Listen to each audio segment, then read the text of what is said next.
Hi, and welcome back to the one minute writing tip podcast. I'm so excited for today's author guest interview.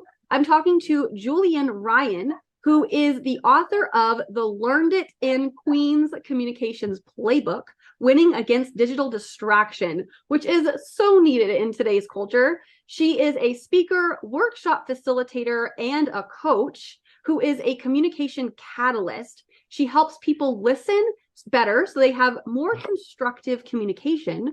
And she's always focused on her goal of creating deep connections and transformations, shared experiences that are transformative so that clients feel engaged and empowered. And she really believes that the use of storytelling is a critical factor to her work. Julienne, thank you so much for joining me on the podcast. Well, thank you. What a wonderful introduction. That's quite amazing, and always amazing to hear it spoken by somebody else. So thank you, and thank you for having me here.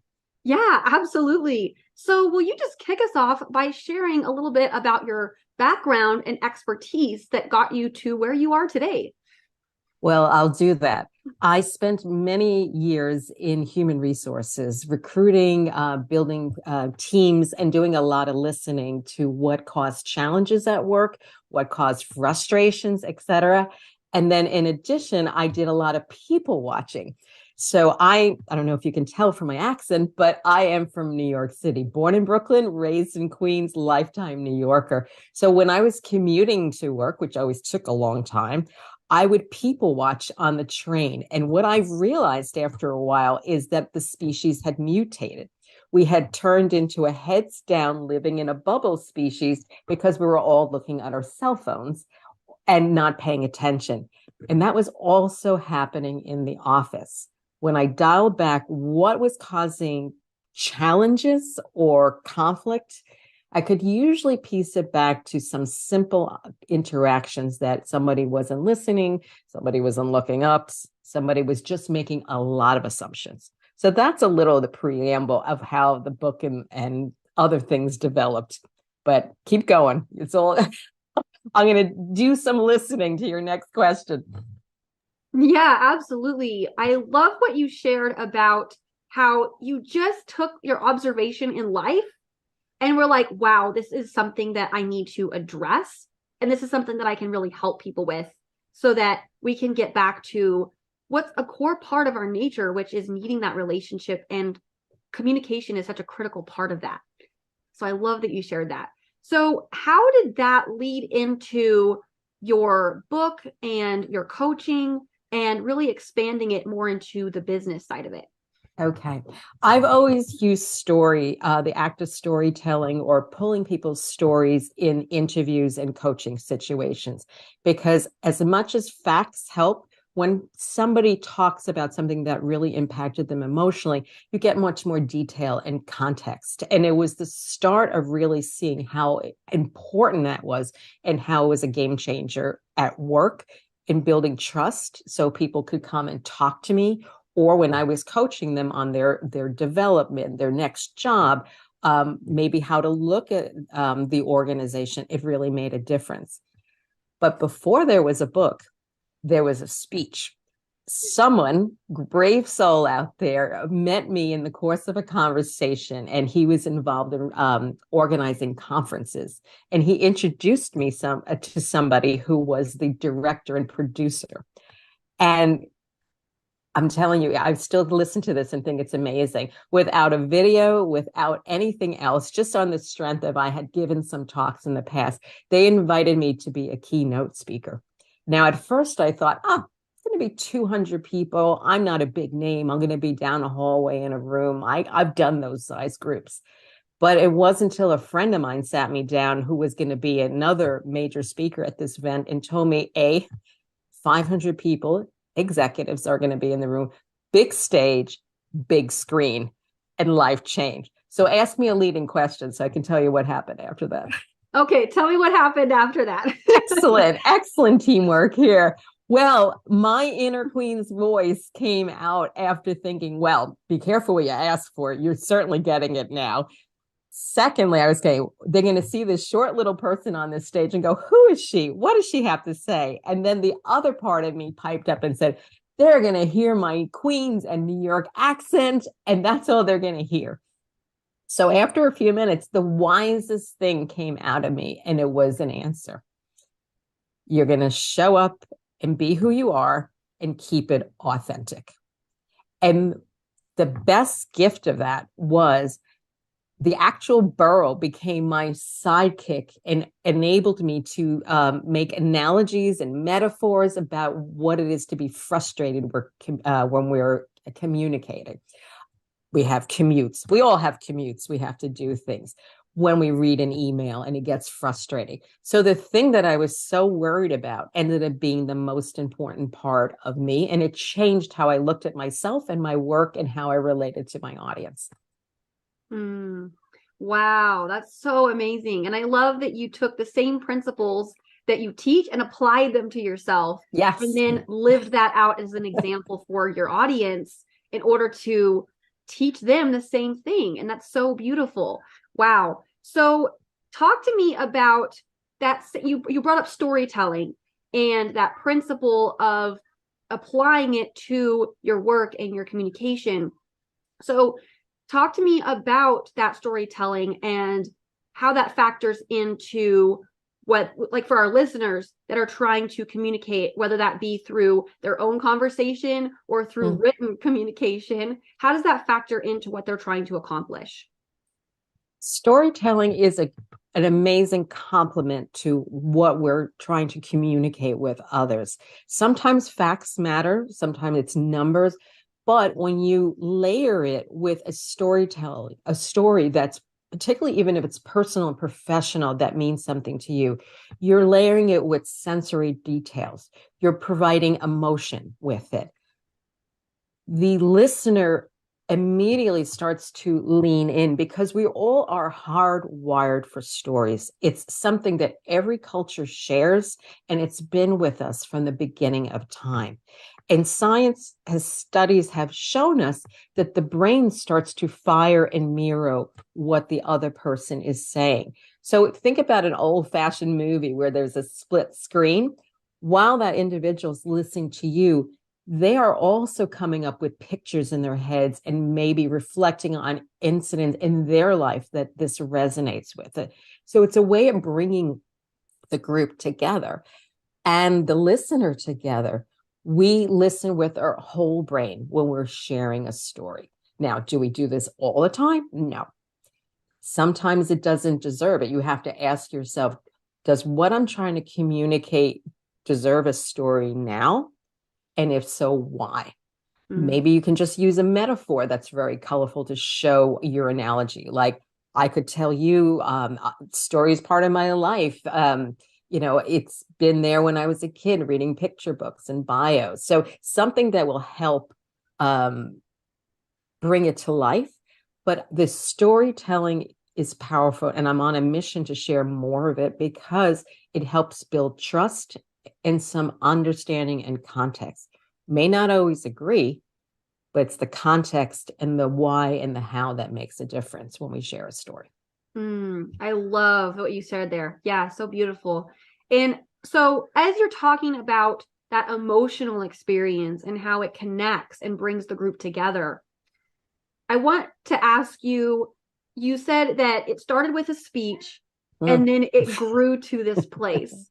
So tell me about that journey. What inspired you to finally put it into a book and then continue to grow this beyond that? A lot of great lessons there. First of all, when I finished the talk, and I gave it a few times, I thought it's been well received. It spoke to anybody wherever they were in any culture in North America and South America, because we all have digital challenges and communications. Didn't matter what their education background, what their role was. And then I went, oh, I have great slides. I have good content. Snap, I'm going to write a book. 68 versions of the intro, because I realized what worked on the stage wasn't going to work on the page, because the reader needed to get introduced to me in a different way. had to be different than what I was able to accomplish in 2 minutes or less on a stage to get my point across and use my body language and use the audience, etc. Then I did the best thing. Once I had a draft, I had guidance, and I reached out to some very patient friends who read it to voice. And then I ended up reaching out to a colleague during COVID when we were all sitting on together, like another Zoom like this. And we were saying, so what are you working on, since we're not going to perform or talk? And I found out he was a photojournalist in his prior life. And and an editor. So ping, the bells went off. He had known me. He knew my humor, and we start to collaborate. Now, the next piece of advice is he took the book and reorganized my draft of how I had ordered everything and said, stop thinking of it like the speech. You have to work it differently. Now, I could lie to you and say I was very mature when I got that email and that message, because I was like, this is my baby, it worked. And then I didn't respond. I said, okay. And then I read it, and then it worked. So that beauty of collaboration was really important. And then the art director who I had hired was a friend of mine. He had done the original slides, and then we formed this little pod of collaboration about what would work and what wouldn't work in the book. So it was an act of bravery sometimes to just figure out, take some feedback, listen, and then take some chances. Like I used some personal pictures from my old neighborhood, et cetera, as I got bolder and braver going along, instead of saying, I'm not, places are great, but I thought it'll make it more real and really bring it home to what I'm talking about. So all good questions. So a lot of stops and starts and stepping back and taking my own advice. Listen, don't hit an email just yet. And then lo and behold, something better came out of the process. Yeah, you definitely shared some great parts of the process that I think many writers they're not sure how to approach, right? And editing is definitely one of those things, and collaboration, because it is your baby, especially if it's your first book, and it does kind of feel like, can I send it out into the world? Like, what are people going to say, And it is very challenging, but if you can emotionally take a step back, take a deep breath, take a nap, recognize this person is trying to help you make it better, and receive that feedback with a grain of salt, but look at your book objectively, it can make it so much better and go so much farther. And I think that's why with anything that you're pursuing, it's so much better to not do it alone and to get that support and collaboration or colleague or mentor or whatever it is involved in the process, because it really will push you to go farther. So I love that you shared that. Yes. I mean, it's a skinny little book that's packed with a lot of good information that's practical, and therapists have looked at it and psychologists have looked at it.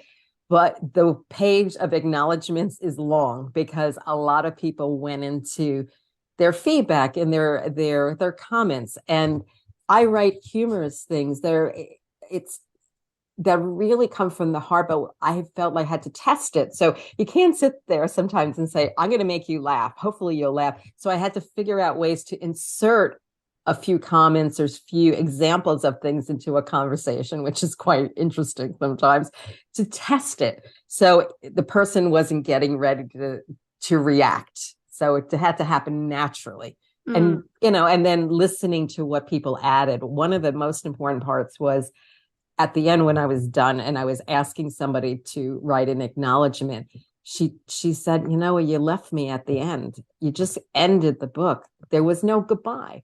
And again, I thought, oh man, this is never going to finish. And then I realized there was an opportunity, and I had some fun with it. And it was a whole Queen's goodbye about how we act in Queens when we're trying to leave a house and we get lost and we need directions. But the whole point about bringing a bow to the work with somebody who had a fresh eye and who hadn't seen the book before, again, was another gift of sharing, listening, and following some good guidance too. Yeah. It's a learning experience as we're Absolutely. going. It really is.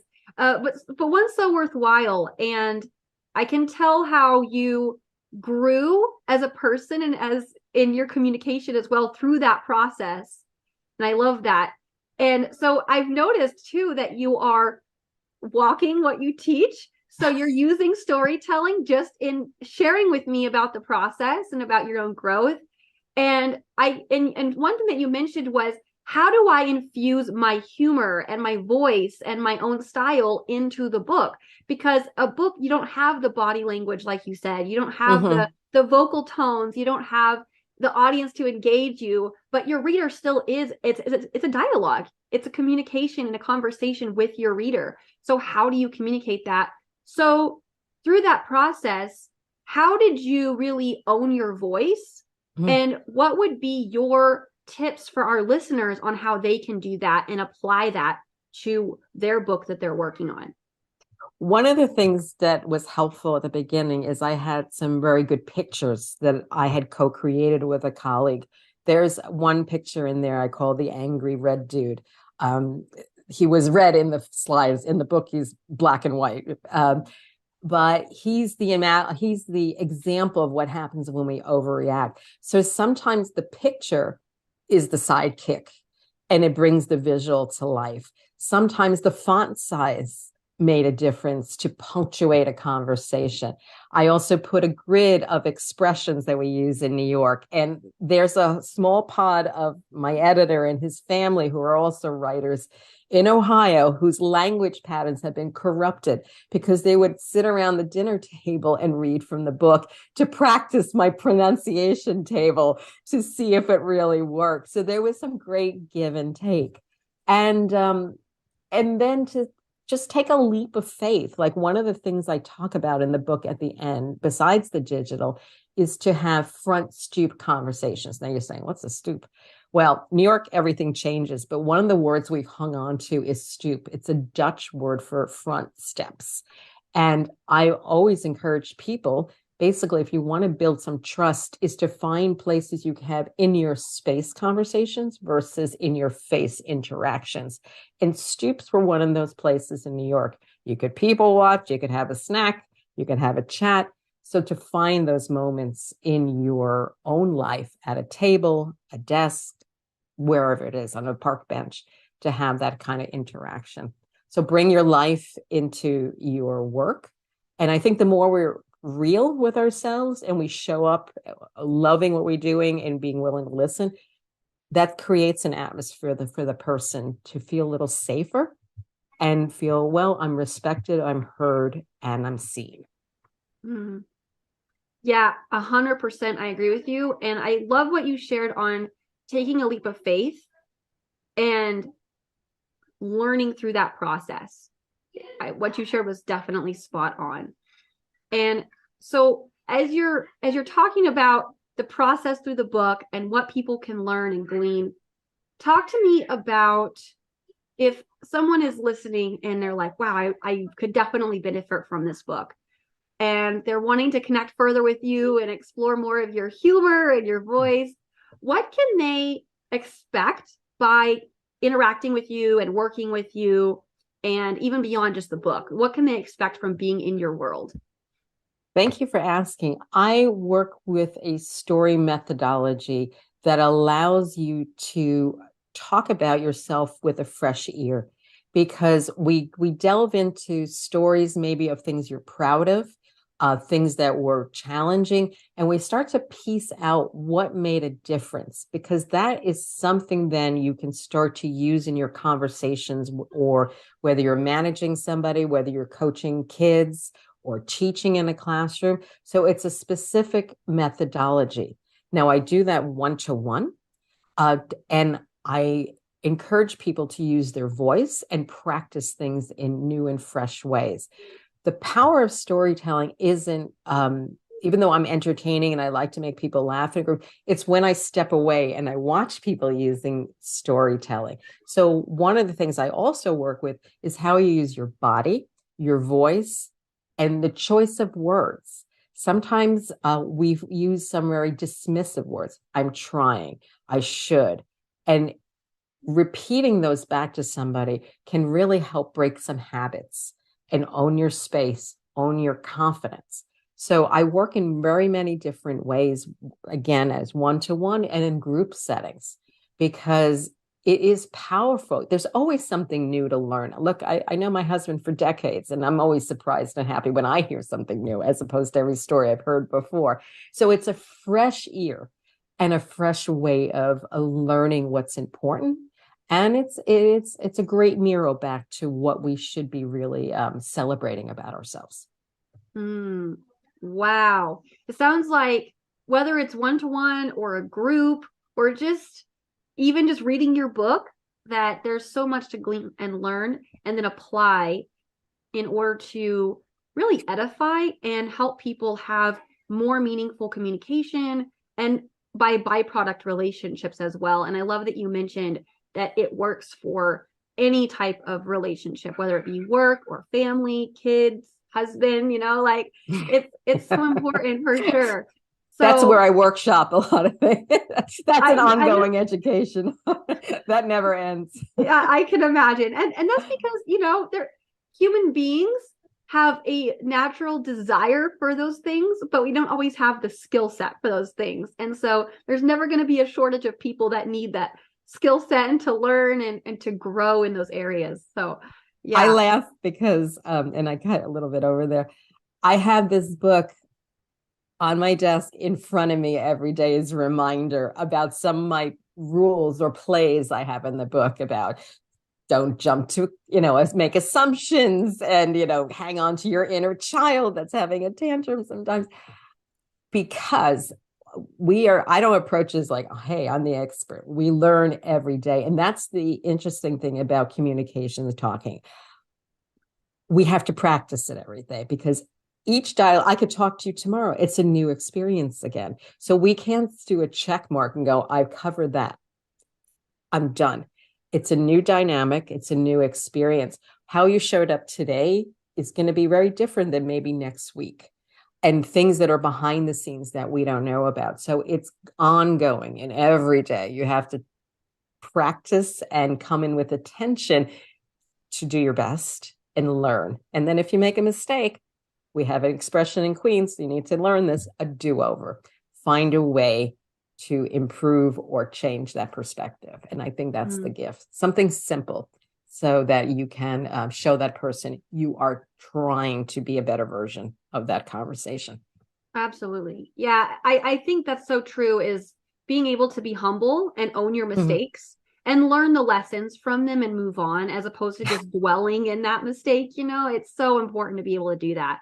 So if someone is listening and they're thinking, I would love to be able to own my story, own my voice, and use storytelling more effectively, or even just get more engaged and check out your book, how can they connect with you and do that? Oh my goodness. Very easy. Jryan at jryanpartners.com. It's a very serious email, but behind that is humor and stories and examples of podcasts and workshops. The other place you can find me is on Amazon. You put Learned It in Queens, it'll pop up and it'll just be there for you. The other thing I'm participating in, I'm co-hosting a podcast with a colleague who is the head of narrative, a company that does storytelling as well. So we're very complementary and we work together. And that is Leadership Story Talks.